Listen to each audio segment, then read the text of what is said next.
Good morning. Ngayong umaga ay labas ulit tayo. Kasama ko ulit si Dude Spiro TV. Sa Lamuro kami. Ngayon po ay araw ng linggo. So, sakto lang. Wala naman pasok. Ay, hindi naman ako din. Naalalaman pa kayo. Ay, nakiusap nga lang sa akin si ano pangalan mo? Si Ruben. Kung paano sasayin mo. Mas mo nang tawag yan? Ano ba yan? Oo. Bakit ano nga?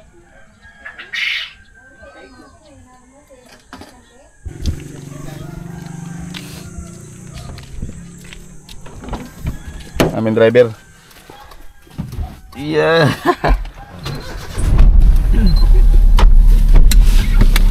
Yan na.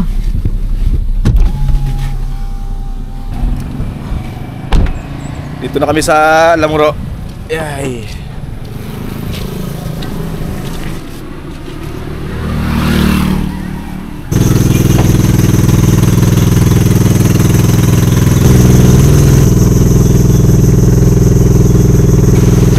Di kami labas. Sobrang babaw. Kaya tulak muna.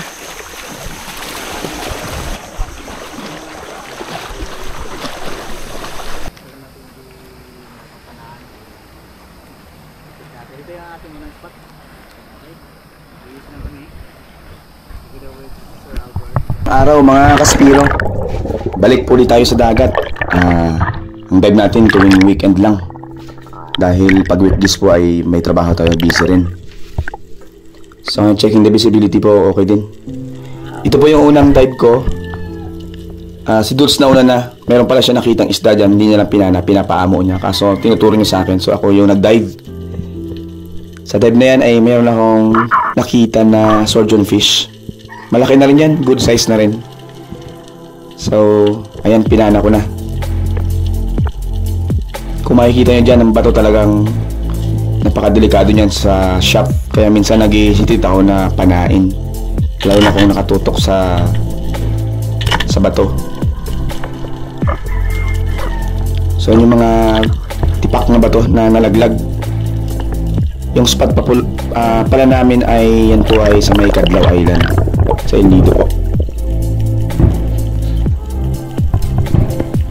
So ayan si Dulce. Meron sisiga, di ko pinana. Ilalabay ito. Good size na rin. Para mga nasa 8 grams. Sarap po yan pang kahit ihaw or prito. Next dive natin, dito tayo sa may lagi ko nakakuha ng ilak. Dito ay mayroon akong natanaw na ilak.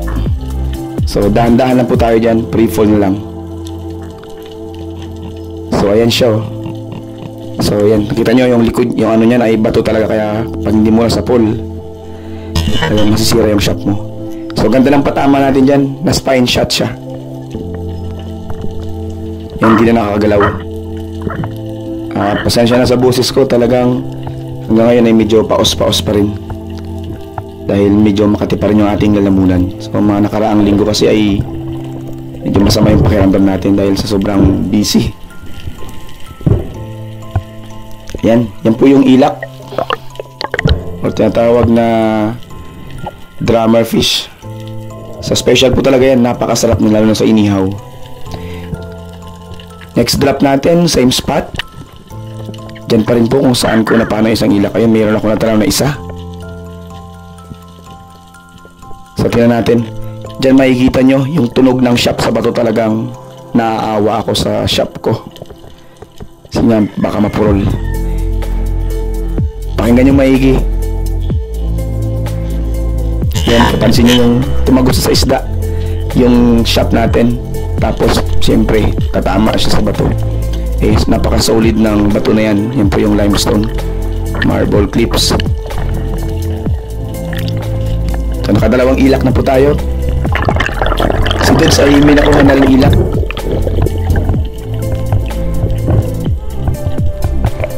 Tumama pa yan sa camera ko. Ayan, mabuti hindi gumalaw.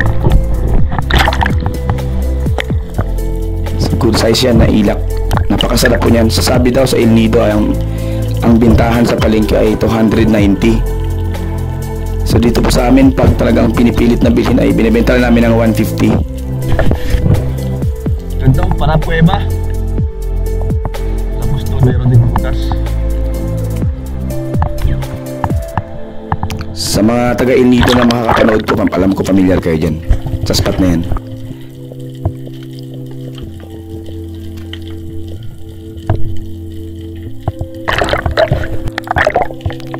Ayan yung unang napana ni Dudes, isang kawayan yan saka isang coral trout. Yung ilak pa na sabi ko kanina ay after niya na mag-dive siya. Diyan siya nakakuha ng ilak. Good size na rin yan na trevally.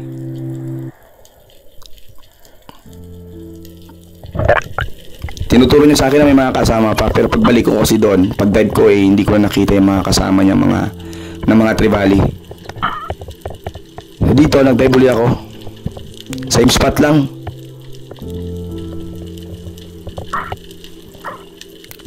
Meron tayo dyang nakita na singsingan. Masarap to sa inihaw, hindi naman to lumalaki talaga. So dyan nag-hesitate ako, alangan akong panain kasi nga nasa bato siya. Pero talagang kinalabitan ko na dahil sayang. Masarap to pang ihaw. Yan kung naririnig niyo yung tunog ng shot pag tumatama sa bato. Kapag hindi pa kayo nakatikim yan, pag may makita kayo sa palengke niyan, bilhin niyo na. Talagang sinasabi ko masarap. Isda na yan, mataba.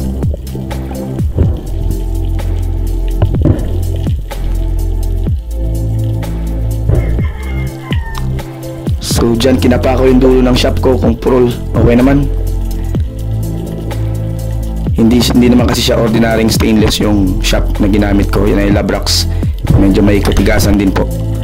Hindi basta-basta na purol. Dito ay meron ulit akong nakita na singsingan. Sabi ko kunin natin to kasi pandagdag pang ihaw natin mamayang tanghali. Dapat siyang kakalabitan ko na, kaso nag-aalangan ako kasi nga nandiyan naman napakalapit sa bato yung isda. So nagtatiming lang ako na makaangat sila sa bato ng konti para nang sa ganun ay hindi naman directly na masapul ng shop natin yung bato.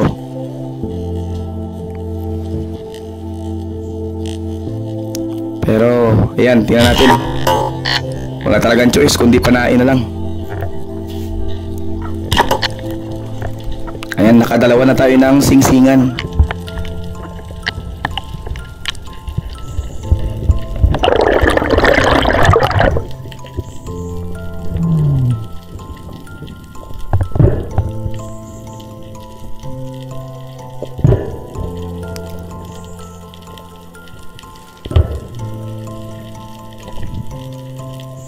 Sa dive na yan ay tatlo lang kami ni Dudes Piro at saka ni Bandong.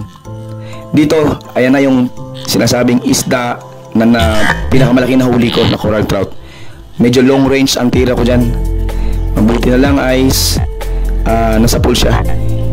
Nakalimutan kong naon yung camera kaya ayan, in-slow mo ko na lang. Napakalaki niyan. Ang estimated namin dyan ay nasa 4.5 or 4 to 4.5 kilos, pero sabi nila abot pa ng 5 kilo. Napakaganda ng patama, wala talagang sugat na lumusot lang sa mata tapos tumagos sa hasang niya. Sobrang tuwa ako dyan kasi first time ko nakakuha ng ganyang kalaking coral trout. Hindi talaga siya nakagalaw. Sapul yung utak niya kaya yan, paralyze siya. Patay talaga.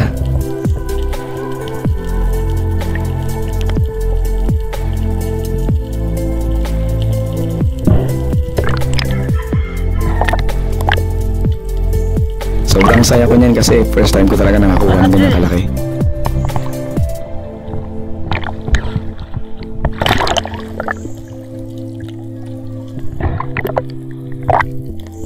Yan yung huli natin na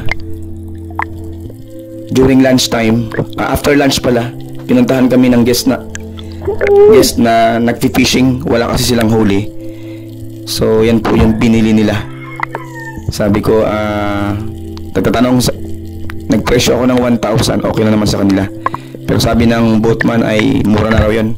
Kasi pag sa bayan ay mahal, napakamahal niyan. So okay lang, kasi sabi naman ng guest kung fair ba na babayaran niya ako ng 1,000. Sabi ko okay lang ma'am.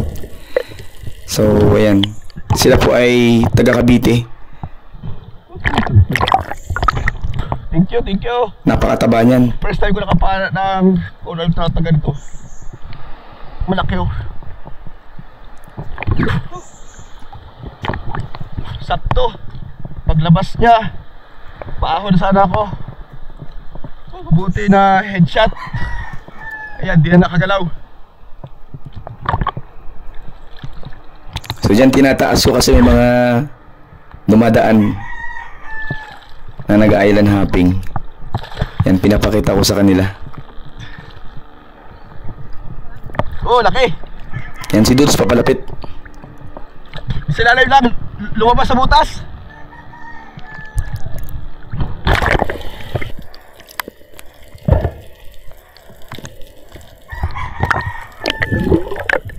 Halos magkasanlaki na yung life can na ginagamit ko. Pagkanda ko na ilat. Pagkanda ko, lumabas siya. Umarap sa akin. Long range sa titira ko. Buti na sa pool.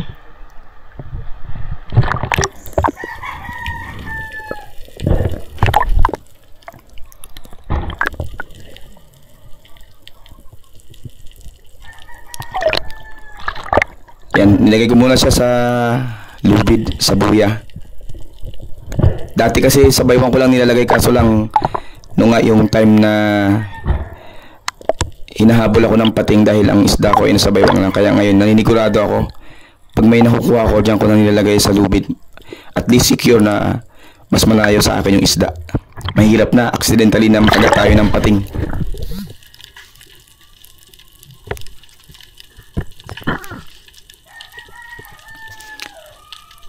Sa dive na yan ay nakakita ulit tayo ng isang singsingan. So yan, marami sila. So pinipili ko, naghahanap ako ng malaki, yung good size na. So yan na naman sila, nandiyan na naman sa gilid ng bato. So talagang kawawa yung shop natin kapag dyan dapat pwede ko na siyang tirahin. Kaso nag-aalangan talaga ako, inintay ko na umangat or bumaba.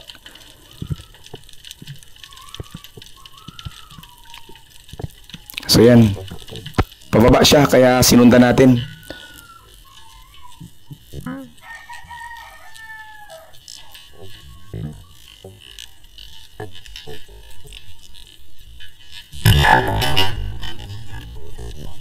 Ayan, nakuha din natin. Yan yung pangatlong singsingan natin. So mamaya yan ang ating iuulam. Masarap kasi talaga yan sa inihaw, promise. Mas malasa pa yan kaysa sa surahan.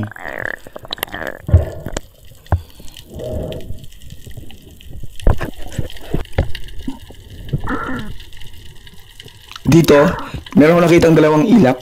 So try natin na mag-ambush. Tapos yan, kung mapana natin. Kung mapapansin nyo, ganyan yung behavior, yung galaw ng ilak, napakakilo, ano yan, hindi yan siya humihinto. So kailangan talaga ay timing kang pumana. So dito sa amin sa inyo ibahay, talagang pag may huli yan ang hinahanap, nagtatanong agad kung mayroong ilak kasi nga napakasarap ng isda na yan. So sa dive na yan ay talagang hindi natin napana dahil napakalikot ng isda. And wala na rin akong hangin. So kailangan nating umakyat, umahon. Ayaw nung kapit.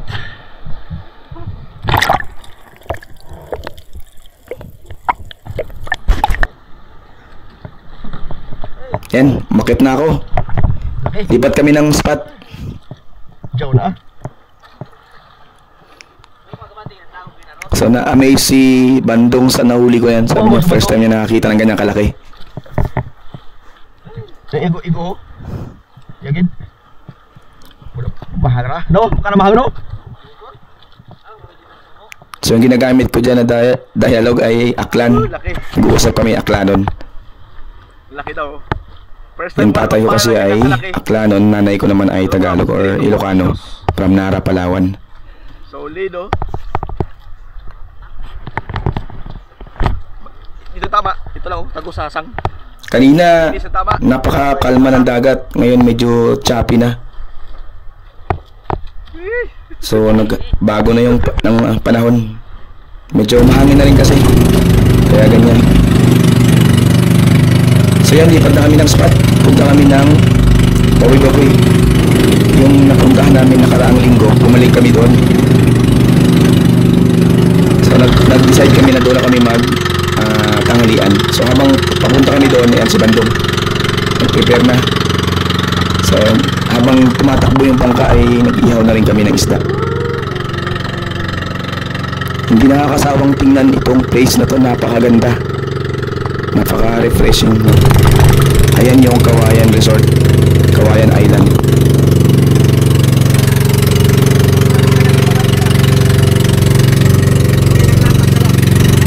Ayan, since tatlo na naman kami, okay na rin yan. Sayang din naman kung hindi maubos. Yung dalawang nakuha ko na singsingan, tapos isang ilak na napala ni Dudes.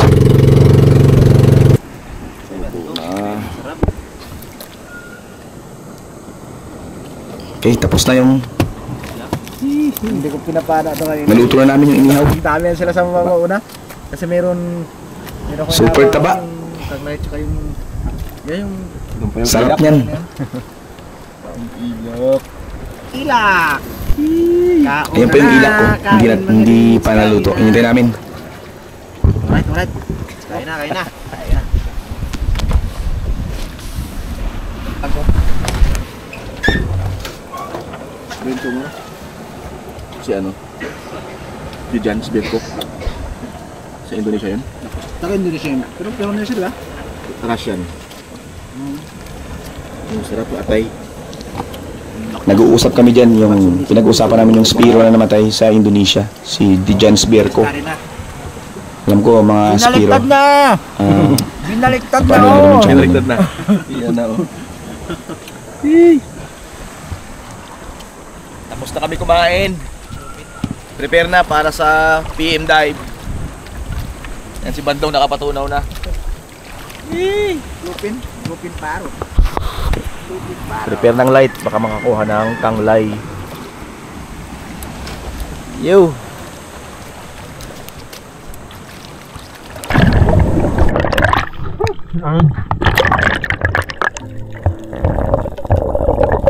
Ayan. Dive uli kami. So may mga dala na kaming flashlight dyan kasi may mga isda na sumusuot sa ilalim. Minsan may mga surahan. Yung unang drop ko dyan ay dyan lang sa mababaw, mga nasa 7 meters. Yan, nakita ko yung batfish. So yan, bigyan natin sa mga mahilig kumain ng inihaw. Masarap to sa inihaw. Nasa 2.5 kilos na rin yan.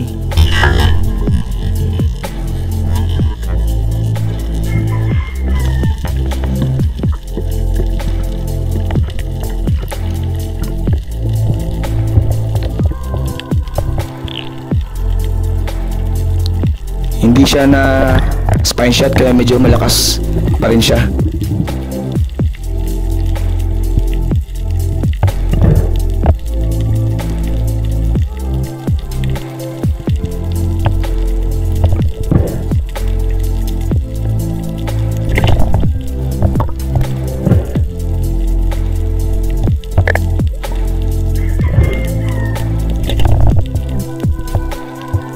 Ang tawag na iba dyan ay GT, Giant Toblerone. Hindi ko alam. Pa-comment na lang bakit tinawag na Giant Toblerone yan. Dito sa next dive natin ay dito lang ako sa may bato. Ang daming pusilier or tawag namin dyan ay dalagang bukid. Ewan ko ba bakit walang lalaking bukid. Tawag dalagang bukid. So pamilya ko dyan ang medyo malaki-laki. Mababaw lang tingnan pero malalim yan. Mga nasa 10 to 12 meters na rin yan yung ilalim talaga. Malinaw lang talaga siya. Dito ay kumuha tayo ng isa. Ayun. Target lock na tayo. Yun yung malaki. Yun yung pinili natin.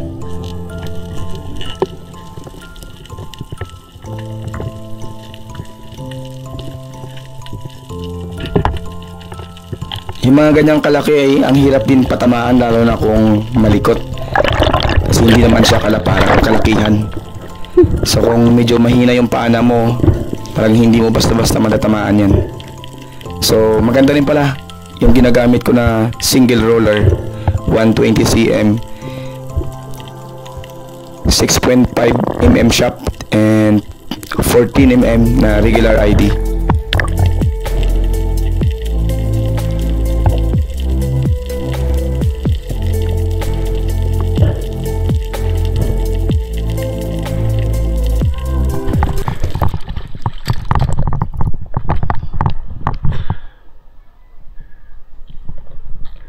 After ng dive ay umakyat muna ako sa bangka kasi nagtanong sa akin yung bumili ng isda, kung mayroon daw isda, Laki niya na, kung mayroon malaki silang yan. nahuli na isda.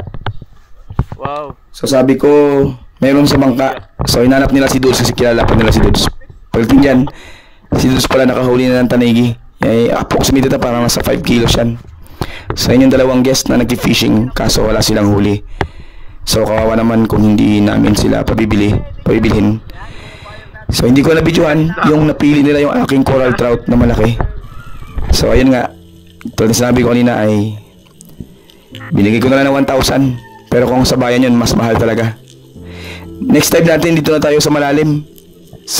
Familiar kayo dito? Dito may ako nakitang na malaking coral trout. Kaso nung papanain ko na ay sumuot sa bato. So hindi na ako nagtagal dyan, pumalik agad ako. And nagplano ko ano yung next dive natin, nung gagawin. Pag drop ko, andyan na agad siya, bumalik uli, lumabas. So dito ay free fall na lang tayo. Hindi na tayo nag-fin kasi baka mamaya lumayo na naman. Medyo long range ang tira ko dyan, kaya tingnan natin. Yan yung mangyayari.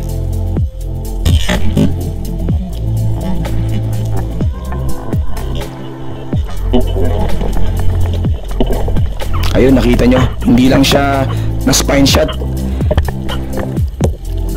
Kaya kung mapapansin nyo dyan ay medyo lumaki yung sugat niya. So yan. Pero nakuha natin yan. So hataw na rin yung pataas ko dyan kasi talagang naka-standby na, matagal tayo naka-standby sa ilalim. So yung iniwasan natin yung mag-blackout tayo. Mahirap na. Sa month na to marami nang namatay na mga spiro. Kaya hindi po madali, napaka-risky ng mga lang namamana. Kailangan ko talaga ay may disiplina tayo sa sarili. So yan po ay 2.5 kilos. Yan po ay binili ng buyer natin, si Kuya Robinson Basca. So kinuha niya lang yan ng 200 per kilo kasi nga malaki yung sugat. Pero pag hindi ay mga nasa 240, 230. Yan po ay 2.5 kilos. Goods na rin. Bihira lang tayo makapana yan. Lalo yung isa kanina na mas malaki. Ang estimate ko po doon ay baka umabot ng 5 kilo kasi ito 2.5 ito hindi kalakihan masyado. Yun talagang halos kalahati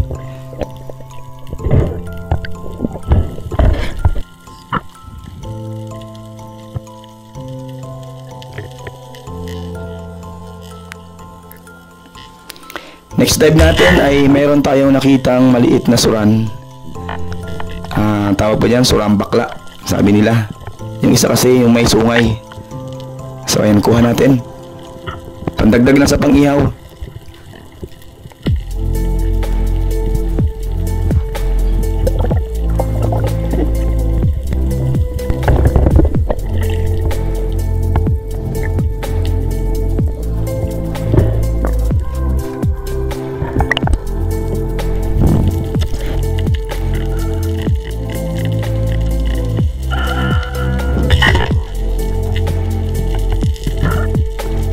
Next dive, meron tayo nakitang samaral. So ayan, panain na natin. Ayun. Maganda yung pagkatama niya na spine shot. Pag ganyan talaga yung tama ay hindi na nakakagalaw yung isda. Tuloy nga, diretso na pati sa ulo, sa pool. So yun, kala mo lang maliit tingnan pero dahil nga malinaw yung dagat, pag nataas mo na ay malapad na rin pala. Dito ay mayroon tayo nakitang 2 pirasong tribali. Good size na ito. Ang estimate ko mga nasa 2 kilos ito eh. So yan, kuha tayo ng isa. So yun. Kung may kasama ako dyan, baka makuha pa niya yung isa. Kaso kasi wala. Ganyan kasi ugali ng mga tribali. Pag napana mo yung isa, hindi agad umaalis yung isa. So pag ganyan na medyo malakas pa yung isda, hindi ko na muna pinapersa yung nahilahin pataas. Kasi baka mapunit. So hintayin natin na mapagod sila bago natin iangat para ma-secure natin.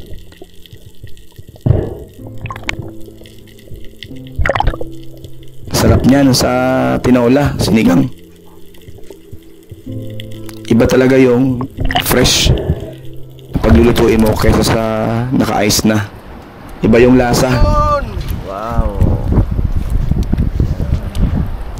Nakahuli na naman oh. Ayan, nag-decide na ako na umahon. Ahon na kami.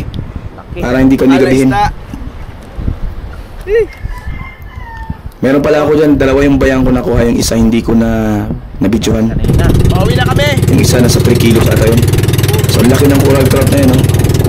Yung po ay 2.5 pero mas malaki talaga yung isa kanina. Ang estimate ko doon aabot na 5 kilo. Ayan, pauwi na kami.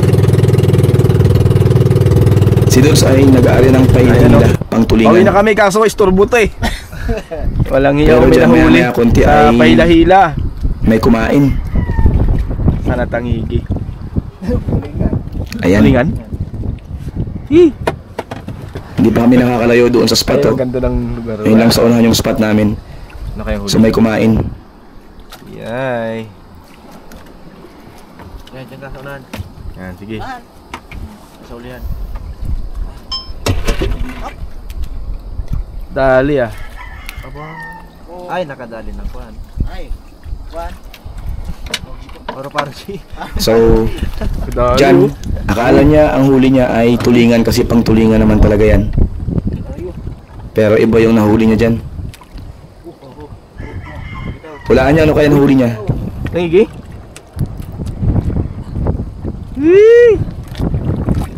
Dali. Tagigi. Wow, tangig nga. Bitaw? Ayan, lakas. Sayang. Excited. Yun o, isda, naging bato pa. Nakabitaw. Sayang talaga. Ito pa pala yung benta ko kanina sa laot. Wala, ganun talaga ang buhay. Ayan, pauwi na kami. Daan din sa Kawayan Resort. Ayan po yung El Nido.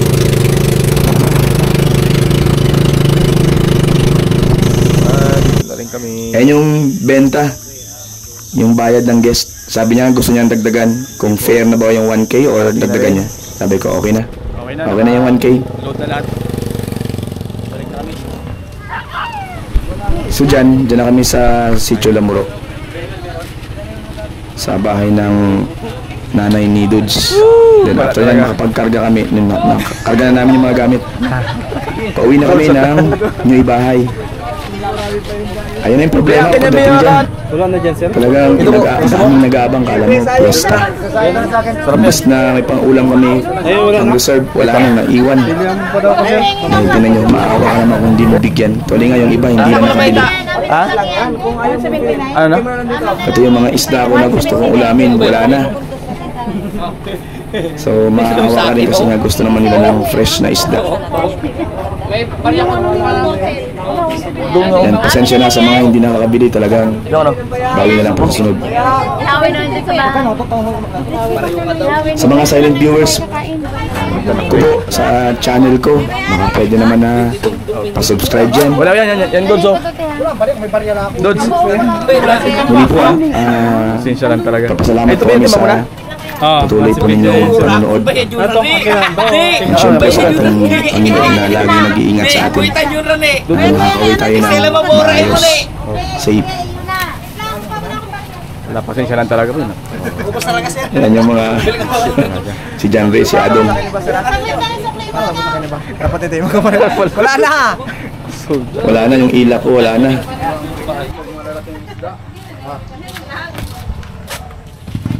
sticker ba?